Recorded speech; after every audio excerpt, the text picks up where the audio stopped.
गावातल्या बायका माझ्या विरोधात काय पण बोलणार, मग ऐकून घेऊ का? का करते अशी नोकरी ज्यामुळे तुला त्रास होईल? मी जे स्वप्न बघितलेलं ना त्याची सावली मला आशात दिसते. गावांच्या गल्ल्यातून फिरताना, लोकांशी बोलताना, लोकांना माहिती सांगताना मला असं वाटतं हे काम जर देशासाठी असेल तर त्यात माझा छोटा वाटा असन की. राम राम. काय? तुम्ही नाही, ते वरचे ओरिजिनल वाले राम. किती पैसे पाहिजे? घे. Thanks you.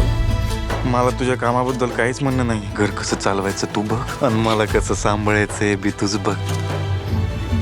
घरातल्या लक्ष्मीची घरातच पूजा करायला पाहिजे. तिला गावात नसतं असं मिरवायचं बाहेर.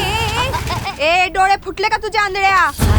सुनेला मुठीत ठेवायची पण एक कला असते. तिला जितकं उडायचं तितकं उडू दे, आपण फक्त गंमत बघायची.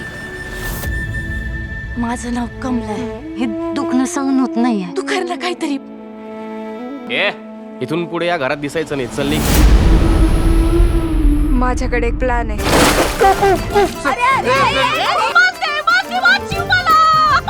तू गरोदर आहे. कसं? हे असं चाललं थुत्तावर घेऊन असं असं. कसं? पदर घ्या डोक्यावर, चांगलं तोंड झाकून घे. पदरवर घ्यायचा नाही. तुला जेवढं सोपं वाटते ना तेवढं सोपं नाही ते. माझ्याशी जर कुणी वाकडत गेलं तर मी कुणाची खैर करणार नाही. त्या निळ्या साड्यावाल्या बहिणी तुला शिकवलं ना सगळं. कुटुंबामध्ये नोकरी घुसवते तू.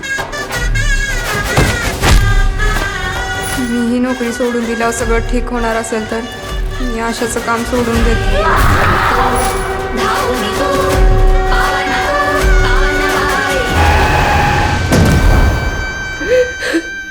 हे सगळं तू सुरू केलेस आणि आता शेवट पण तू करायचं.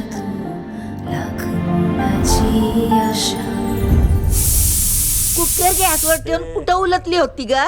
मी आत गेली की कुकर फुटला आणि मी वर डागात. मी एक पिक्चर पाहिला होता, त्याच्यामध्ये हेमा मालिनी ललिता पवारला असंच मारून टाकती. काय म्हणाली का भावाने?